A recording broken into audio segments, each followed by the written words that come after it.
I want to welcome everyone to this event today, and the primary purpose of it is to specifically target veterans, but it's also open to the general public as a way to encourage voters in New Hampshire to volunteer as poll workers, and also to help educate you as voters on what actually happens in a polling place. Because you come in, you check in, you get your ballot, you vote, you put it in the ballot box when you leave, and that's it. And there may be some mystery to that. And today's event is to try and help dispel that mystery. In some degree, we're going to counter misinformation, but it is important for voters to know that there are many checks and balances that take place in a polling place on the day of the election. And you'll see that as we go around.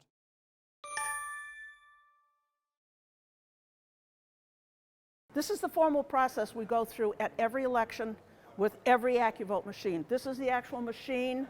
It is stored, it is sealed, and we have a log of opening and closing the seal. So we've just undone the seal. We're going to go to the log. We need 2 people confirming that the date it's done, the number on the lock, the blue lock. We'll go through the same process when we're done. This is where the machine goes in. There are 2 slots. We're showing people that there are no ballots in here. We haven't stuffed the ballot box to start. This is the actual machine. And again, you'll see the ballot comes in here, comes out here, and goes into this slot. Not all the way, because you have to turn them on, right? Yep.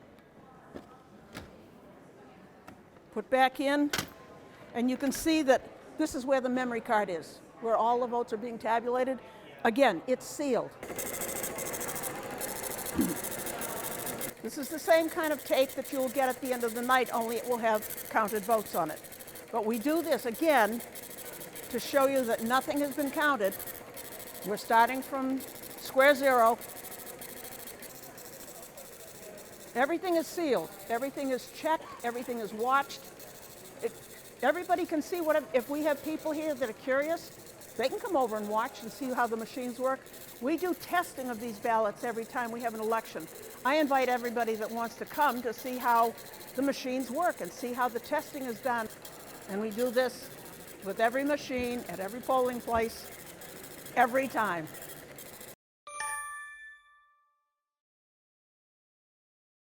Polling places have no electioneering zones where electioneering is not permitted. The moderator has the authority to establish any area of the polling place, including the parking lot, as a no electioneering corridor that's at least 10 feet wide to enable voters to enter and exit the polling place without interference. Candidates and supporters can hold signs anywhere outside the no electioneering zone.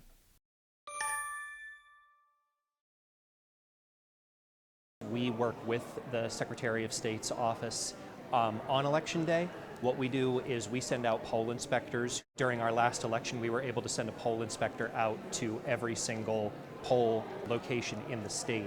And what they do is those are folks who are trained by our office. We give them a checklist. And what this checklist contains is all the responsibilities of all the individuals who go out and work at the election. It contains citations to laws so that if there's a question, well, wait a minute, why am I supposed to be doing this or something like that, they can look into what the law is right there on the checklist. Members of the public have had concerns, and we do our very best to stay on top of those. And so that's been a big part of why we make sure that those poll inspectors are out there. And those people, they're out there to educate. They're out there to be a resource. They're not looking to get anyone in trouble or anything like that. They're out there to help make sure that our elections run as smoothly as possible. And frankly, I think they do a great job of that.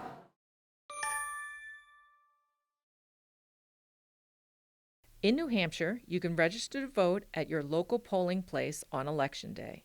To register, you need to fill out a voter registration form and provide proof of your U.S. citizenship, age, domicile, and identity.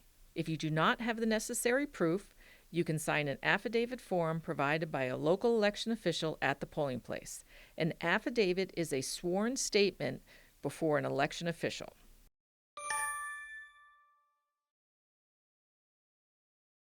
Rick has shown up to vote, and he left his driver's license at home, and he doesn't want to bother going all the way home to get it and come back. But he said, but I'm a registered voter. I'm legit. I got to do it. So whoever's on the checklist says, that's fine, Rick. You need to come over here. And what we're going to do here is have you sign an affidavit. If you are already registered to vote in New Hampshire and you do not have your photo ID with you, you must sign a challenged voter affidavit. An election official will also take your photo and attach it to the affidavit. Voters who object to getting their photo taken due to religious reasons may also fill out an affidavit of religious objection. In accordance with New Hampshire RSA 659:34, it is a Class A misdemeanor to knowingly or purposely provide false information when voting. New Hampshire voters can vote absentee in any election due to absence or disability. Absentee ballots are processed starting at 1 p.m. at the polls on Election Day, or at least 2 hours after polls are open if the time is publicly posted and announced at least 24 hours before polls open. The moderator is responsible for ensuring all absentee ballots are processed correctly. In a polling place with an electronic ballot counting device, the ballots are fed through the device as they are processed by the moderator. The results are tabulated with the rest of the ballots when the results tape is printed after the polls close.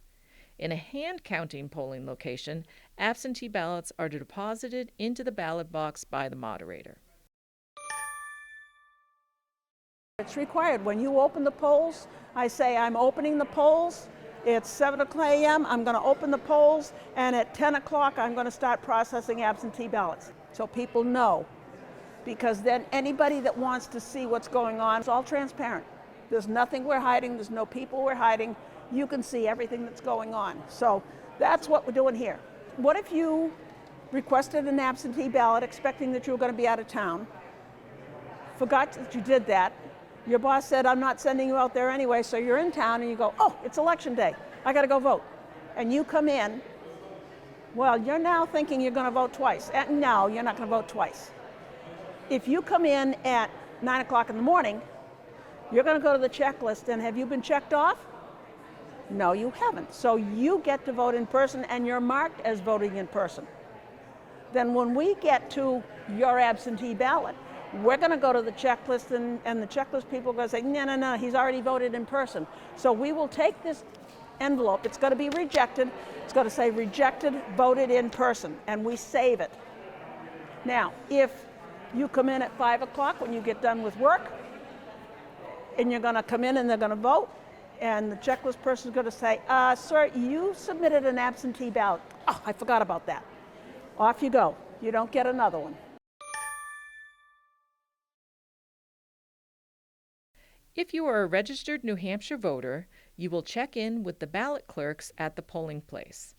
They will ask you for your name and address along with your photo ID. If you are voting in a primary election, they will also ask you for your party affiliation. After crossing off your name on the checklist, they will hand you your ballot.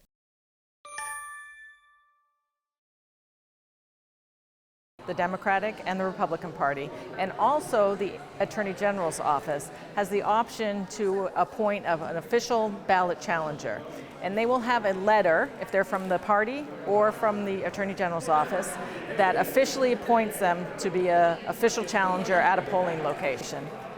The challenger will present the letter to the moderator at the polling location, and the moderator will place the official challengers within sight and sound of the ballot clerk location where voters go and check in and they get their official ballot. And if for some reason they would like to challenge a voter that comes to check in, for whatever reason it might be, perhaps they think that voter and they have proof that that voter has moved out of the polling location and no longer resides there, they would fill out an official ballot challenge form, and then they would have to swear to that and present it to the moderator.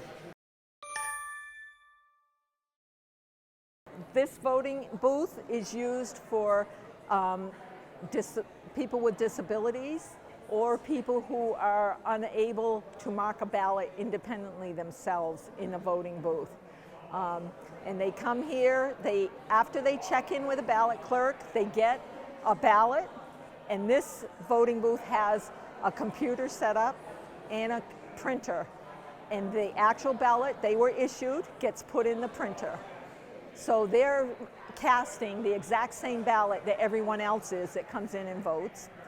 And they have the option to use, the computer will actually mark the ballot for them. The ballot on the computer is an exact duplicate, and then when they're finished, they get to review the whole ballot before they actually send it to the printer. And then when they're finished, they hit a button on the screen and it prints their ballot. All the circles are filled in exactly how they voted.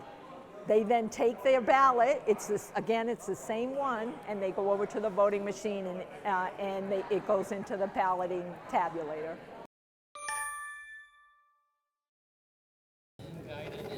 Thank you for voting. Thank you for voting. Once the polls have closed, the moderator will start printing the results tape and open the ballot box to retrieve all of the ballots. The moderator will also open the side pocket, which contains all of the ballots that need to be hand counted. Once all of the ballots have been counted, the ballots are then placed into boxes, secured by a sealer, signed by the moderator and the selectman or their designee, and sealed with red tape.